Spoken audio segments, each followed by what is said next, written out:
Hello and welcome to my channel. In this video I'll be starting a brand new cooking series for gamers and making beef curry with rice. You can find the ingredients list on the screen and in the description down below. The purpose of this series is to help gamers learn to cook, prepare more nutritious food and rely less on fast food and junk foods to fill our bellies. I started off with a measure of my spices.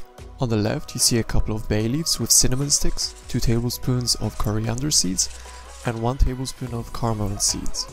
And on the right a mix of turmeric, chili, pepper and curry powders. And set it to the side for now. To be more efficient, we'll cut the meat first and then, later, while it cooks, we'll chop up some veggies. As you can see, I have a large chunk of meat, so I'll slice it into smaller pieces which are easier to handle and then make similarly sized cubes. I don't make them too small because they do shrink while cooking, which happens because of the juices leaving the meat while it cooks. So I'm using a big knife for the meat because it's a lot easier to put pressure on the blade and cut through.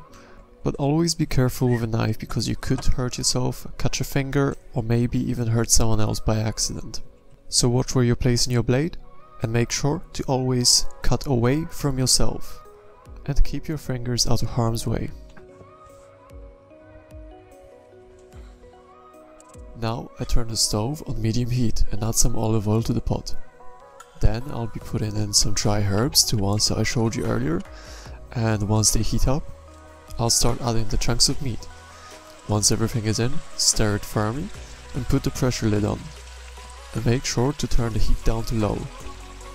A good word of advice is to always cook on a small flame, so that your food doesn't burn.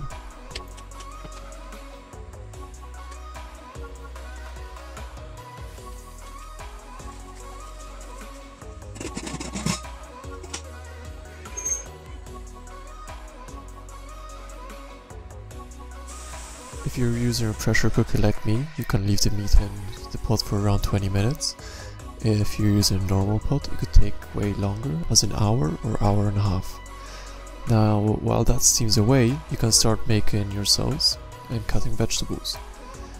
For the sauce, I'll be using a natural yogurt, but things like coconut milk or Greek yogurt work well too. So it's just really a personal choice or whatever you have in the fridge. I want to mix the yogurt with my spices in the bowl, and then add some chopped tomatoes from a can, and once everything is together, put it away into the fridge, so that I can start cutting my vegetables.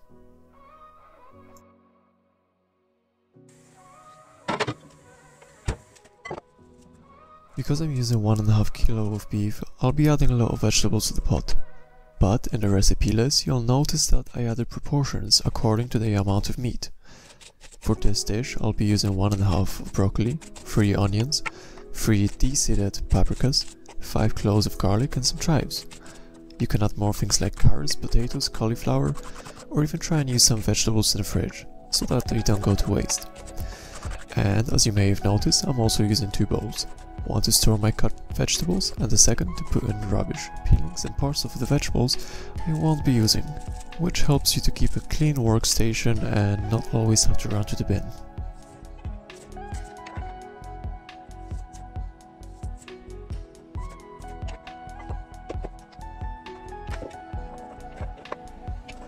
Remember to always vent the steam out of the pot before removing the lid, as it could be very dangerous.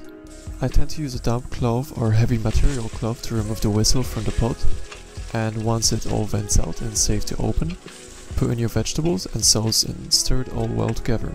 Now you probably want to cook around 25 to 30 minutes, any longer than that and things could start to burn. If you're using a normal pot, you may be cooking up to an hour or so until the meat is nice and tender.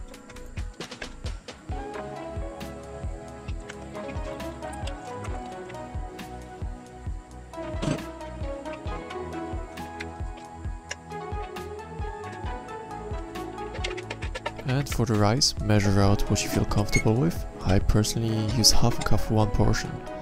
Clean it in the sink using cold water by rubbing it together until your water isn't turning milky from the starch. And set it on medium heat on the stove for 4 minutes. After that, turn the flame down to low and cook for around 12 to 14 minutes until all water is gone. And voila, your meal is ready to be served.